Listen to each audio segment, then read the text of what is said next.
Mateus, capítulo 3, vamos ler a partir do versículo 11. Mateus 3, 11. Eu vos batizo com água para arrependimento, mas aquele que vem depois de mim é mais poderoso do que eu, cujas sandálias não sou digno de levar. Ele vos batizará com o Espírito Santo e com fogo. A sua pá ele a tem na mão e limpará completamente a sua eira. Recolherá o seu trigo no celeiro, mas queimará a palha em fogo inextinguível. Por esse tempo, dirigiu-se Jesus da Galileia para o Jordão, a fim de que João o batizasse. Ele, porém, o dissuadia, dizendo: Eu é que preciso ser batizado por ti, e tu vens a mim? Mas Jesus lhe respondeu: Deixa por enquanto, porque assim nos convém cumprir toda a justiça. Então ele o admitiu. Batizado Jesus, saiu logo da água, e eis que se lhe abriram os céus, e viu o Espírito de Deus descendo como pomba, vindo sobre ele. E eis uma voz dos céus que dizia: Este é o meu Filho amado, em quem me comprazo. Amém. Estamos nesse mês de agosto, meditando nesse tema proposto pela nossa juventude: viver profundo. E nós, nas quintas-feiras de agosto, temos então, numa série de mergulhos, procurado lições para viver profundamente numa experiência com Deus.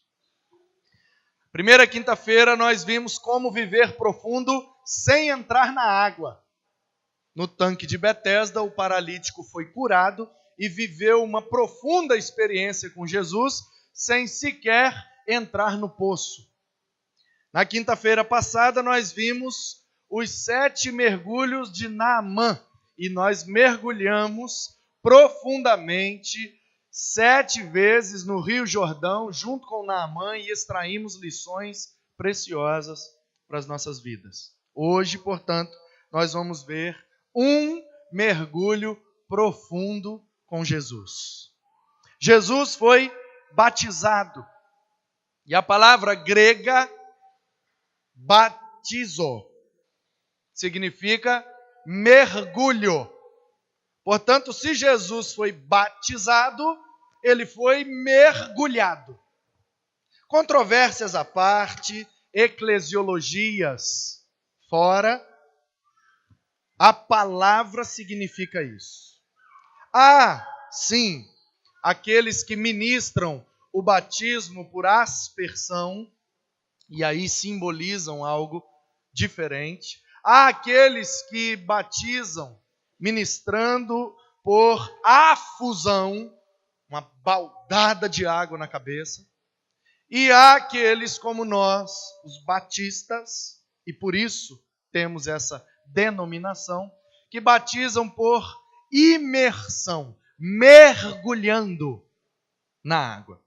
De maneira que nós pensamos, pelo simples conceito que está aí no verso 11, João dizia que estava batizando. Batizar é mergulhar. Então nós entendemos que as pessoas eram mergulhadas no Rio Jordão por um ritual de purificação. Naquele tempo era dessa maneira. E João Batista, ele provavelmente pertencia a um dos grupos judaicos do seu tempo. O judaísmo, nos dias de Jesus, era praticado por vários grupos diferentes. Não podemos talvez dizer denominações, alguns chamam de partidos, outros chamam de seitas, outros chamam de grupos. O fato é que o judaísmo era praticado em várias vertentes e em vários agrupamentos. Por exemplo, você já lendo a sua Bíblia deve ter percebido, por exemplo, o termo fariseus. Fariseus é um desses grupos. Era um grupo que era muito zeloso da lei e extremamente ritualístico, religioso. Um outro grupo eram os saduceus. Saduceus já eram extremamente radicais, considerados assim muito exacerbados, exagerados na observância de algumas leis. Tem também os zelotes, aqueles que aguardavam o Messias político e estavam prontos, se fosse preciso, a pegarem armas para defender o território e expulsar os romanos e fazer guerra se fosse preciso. Tinha, além dos fariseus, saduceus, zelotes, tinha os escribas, os mestres da lei, aqueles que copiavam as escrituras sagradas, aqueles que debatiam, que ensinavam as escrituras nas sinagogas, e assim o judaísmo ia se organizando com esses vários grupos. E havia um grupo que se retirava, que ia para além do Jordão, lá nas regiões do Mar Morto, e se agrupavam nas cavernas e moravam ali no deserto e ficavam ali separados da sociedade, buscando uma purificação completa. Eram até considerados um pouco ascéticos, ou seja, fugiam dos prazeres, fugiam das coisas que todos faziam, fugiam da convivência social. Esses eram os chamados essênios.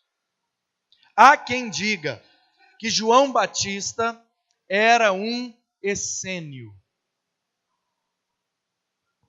Portanto, quando a gente vai pesquisar um pouco mais e lendo Flávio Joséfo, Filo de Alexandria, Plínio, Hipólito, aqueles historiadores dos primeiros séculos da história da igreja, todos eles vão afirmar que o filho de Zacarias, com Isabel, provavelmente primo de Jesus, a Bíblia diz lá em Lucas capítulo 1, verso 36, que ele era parente, a Maria era aparentada da Isabel. A gente entende que elas eram primas, mas o texto não diz isso claramente. Mas eram parentes, eram da mesma família, muito provavelmente primo de Jesus, e o ministério desse homem era preparar o caminho daquele que haveria de vir e que seria o Cristo, o Messias, o ungido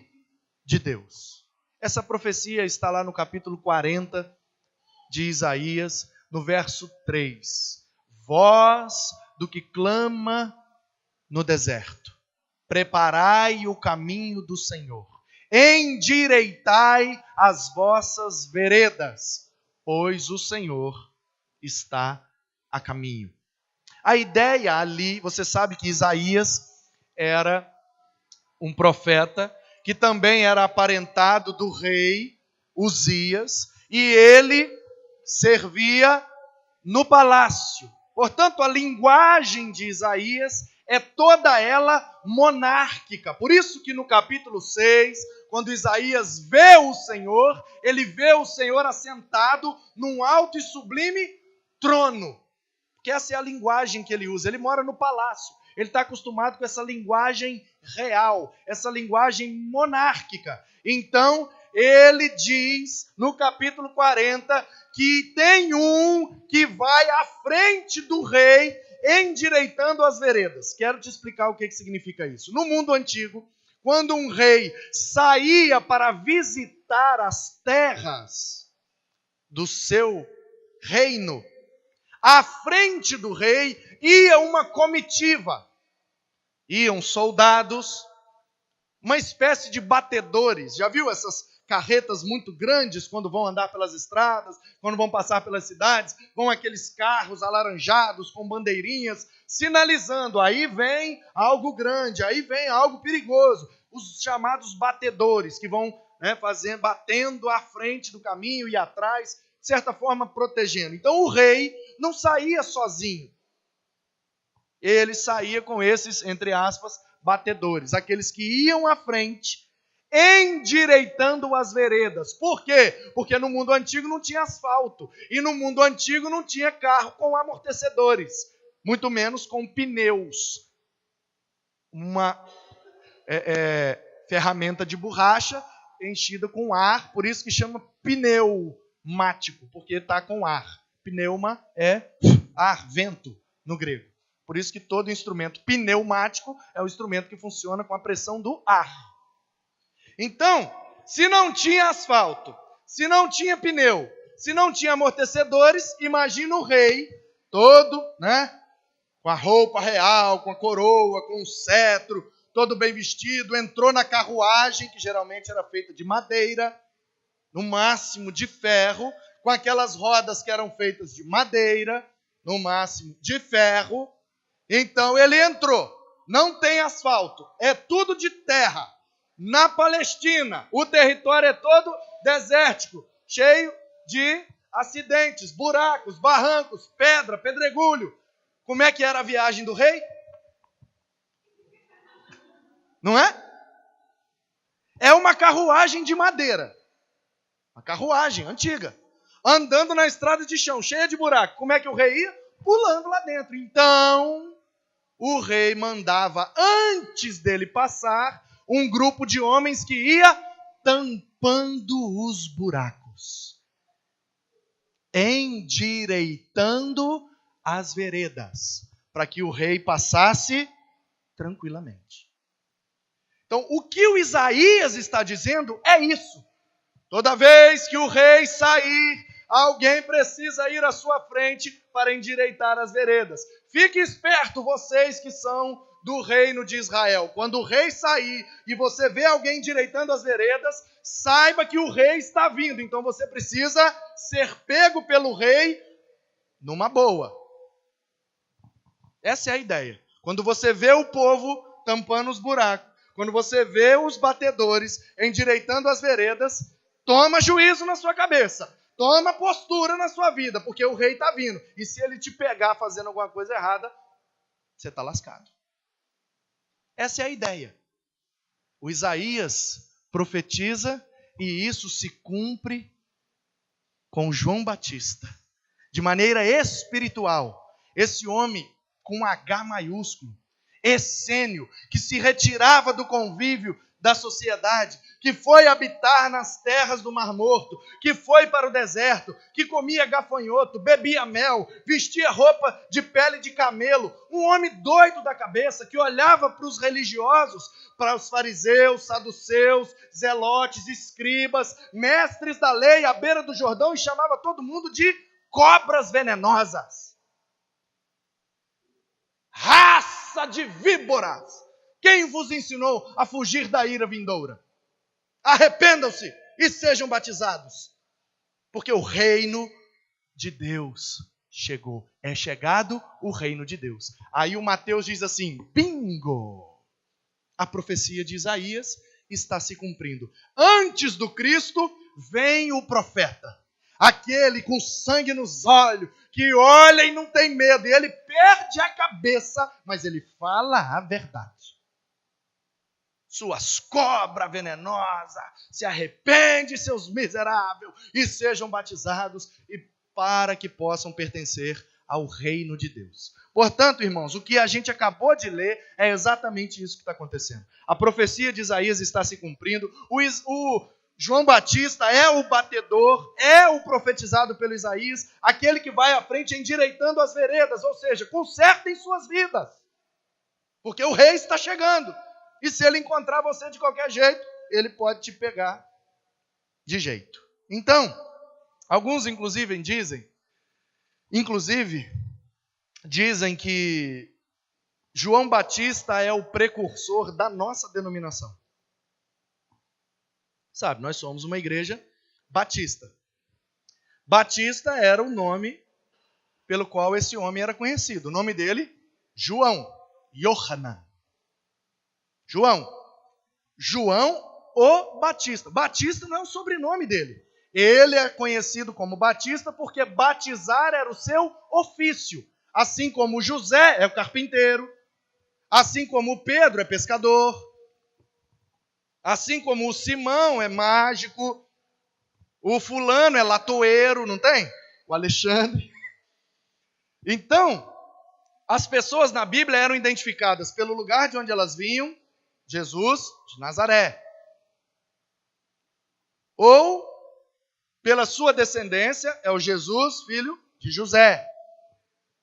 Ou pelo seu ofício, Jesus o carpinteiro, também chamado de Nazareno, porque ele vinha de lá. Então, o João era João Batista, porque ele batizava as pessoas. Mergulhava o povo que se arrependia lá no Jordão. Ele estava lá preparando o caminho, endireitando as veredas, se arrependam, se arrependam, se arrependam, e o povo arrependia e era batizado, arrependia e era batizado. Alguns não arrependiam, voltavam para casa, mas ele estava ali, fazendo do deserto aquilo que foi profetizado, aquilo que era propósito de Deus para ele fazer. Aí alguns, muito animados, eufóricos, percebendo isso, dizem: ah, então o João, essênio, primo de Jesus, filho do Zacarias e da Isabel, um levita, ele era da tribo de Levi, sacerdote por direito. Ele é o primeiro dos batistas. Então nós, os batistas, somos uma linhagem direta desse cara. Nós somos assim, e nós viemos desde lá desse tempo. E você pode traçar uma linha que eles chamam, na teoria, JJJ, que é Jerusalém, Jordão, João Batista. Então você traça do Jordão, de Jerusalém e do João Batista uma linha direta que Dr. James Milton Carroll diz no seu livro Rastro de Sangue, que é esse o rastro que nos precede. Os batistas têm um rastro de sangue que remonta aos tempos do João Batista. Aí outros vão dizer: não, Dr. James, o senhor está empolgado demais, está um pouco equivocado. Os batistas vêm um pouco mais da frente, de um período pouco antes da Reforma Protestante, uma turma que entendeu que batizar era mergulhar, então eles pegavam as pessoas: você se decide, você se arrepende. Então, tibum, dava um mergulho nas pessoas. Aí eles receberam um apelido de anabatistas, aqueles que batizam de novo. Aí outros dizem assim: não é isso também não. Os anabatistas existiram e tal, e fizeram isso, mas a gente vem de fato de uma turma de ingleses, chamados dissidentes ingleses, os separatistas, e o John Smith, junto com o Thomas Helves, fundaram lá uma igreja chamada Batista, que mergulhava as pessoas. Então nós somos mais ou menos do século 17, lá da Inglaterra, é de lá que a gente vem. Aí fica aquela pergunta, né? De onde realmente nós viemos?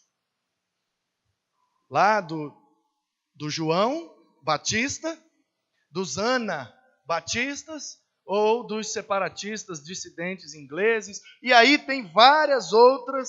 Tem gente que diz que a gente vem dos montanistas, dos novacianos, dos valdenses, de landmarquistas. Tinha um cara chamado Landmark, que começou a pregar, e muita gente se convertia, e batizava muita gente. Aí tem gente que diz: então os batistas são descendentes nessa linhagem aí dos landmarquistas. É uma confusão lá das Europa, e o fato é que eu não estou nem um pouco preocupado com isso.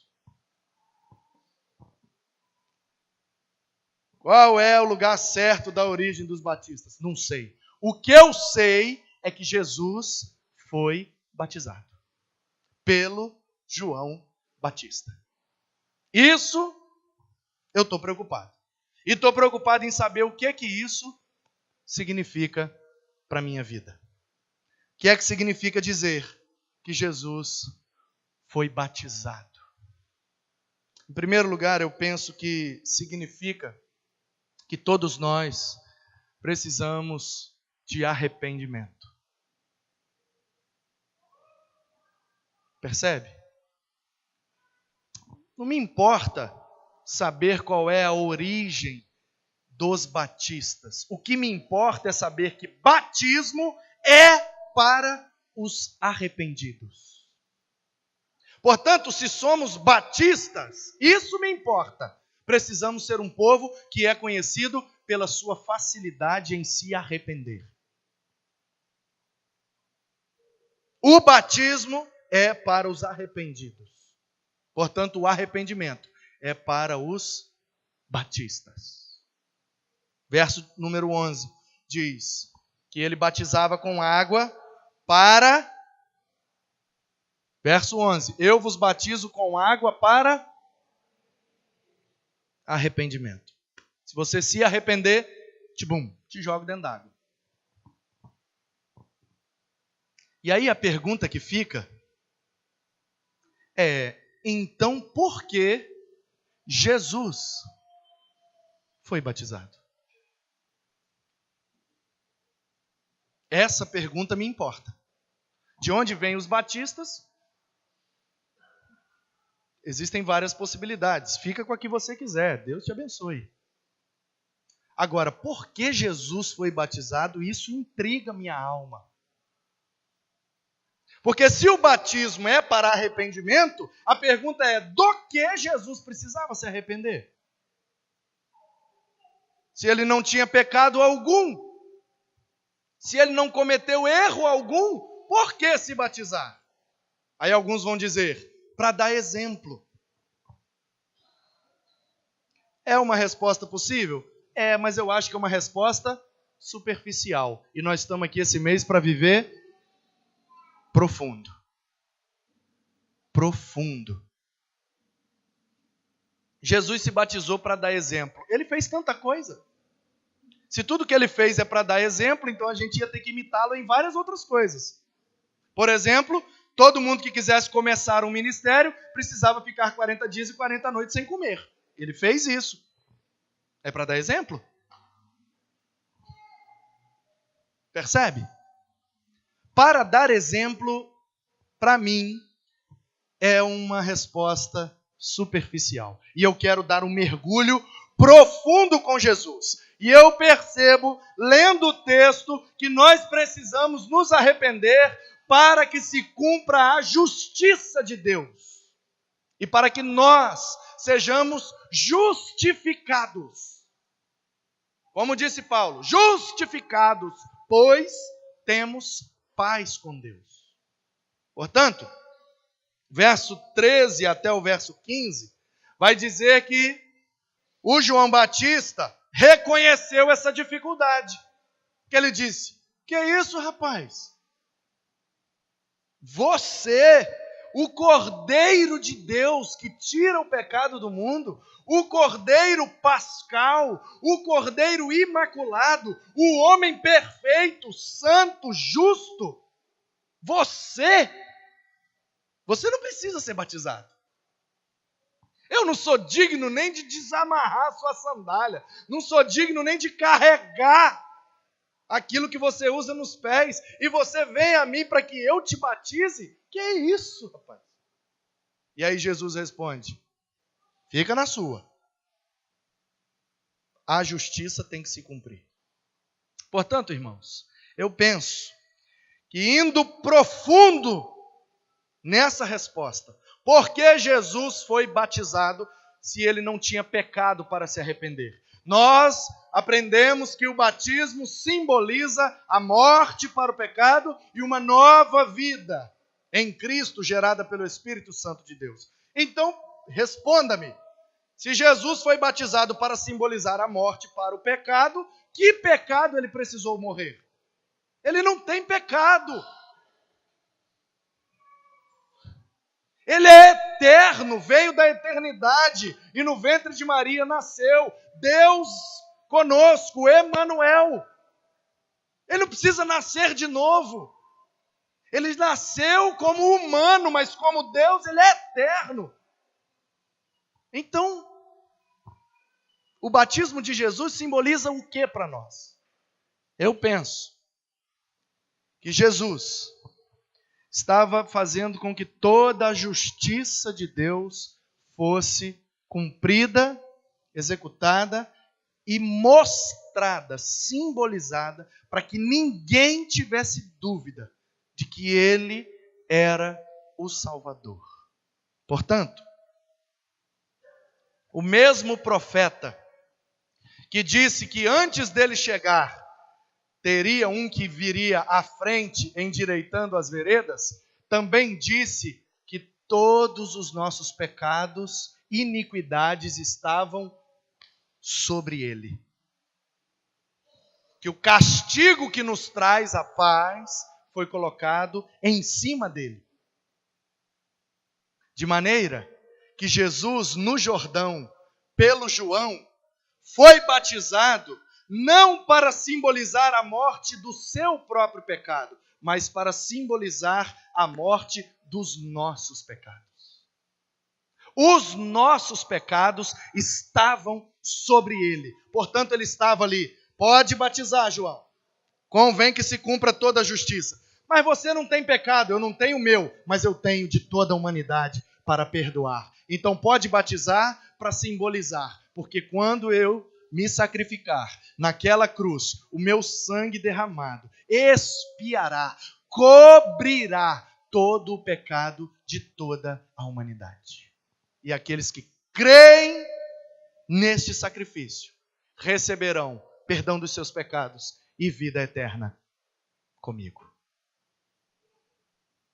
Ele estava ali, afogando, matando, simbolizando naquele ritual de purificação que o meu e o seu pecado em Cristo foi lavado. Que em Cristo nós nos tornamos alvos mais que a neve. Sim, neste sangue lavado, mais alvo que a neve nós somos. Aleluia. Então o batismo é para arrependimento. O batismo é para cumprir a justiça de Deus, que todo o pecado foi colocado, ele foi feito maldito, foi pendurado no madeiro por causa dos nossos pecados. E em terceiro lugar, eu penso que mergulhar profundo com Jesus, além de arrependimento e justiça, traz para a nossa vida a presença do Espírito Santo. Porque é Ele quem batiza com o Espírito Santo. E com fogo. Fogo que consome. Fogo que purifica.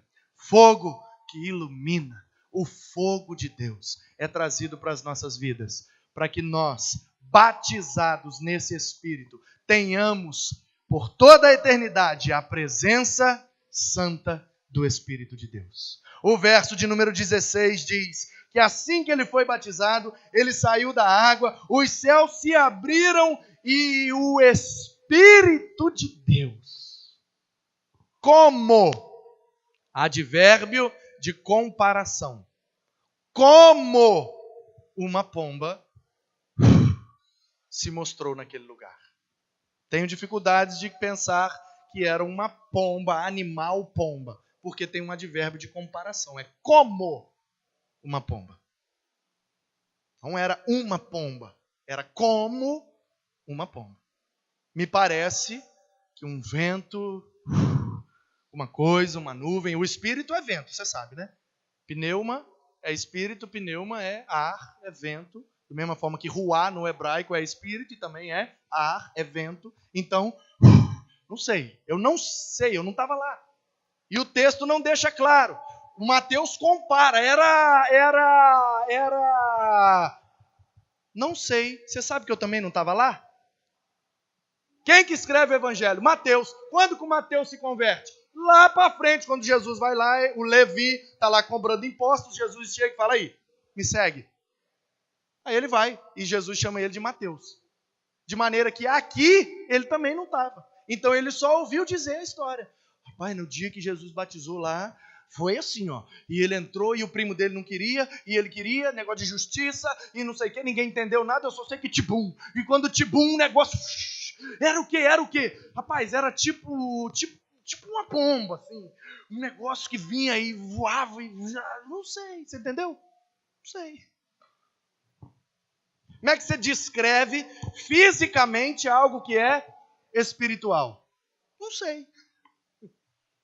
Não sei. Então, mas que era o Espírito de Deus, era.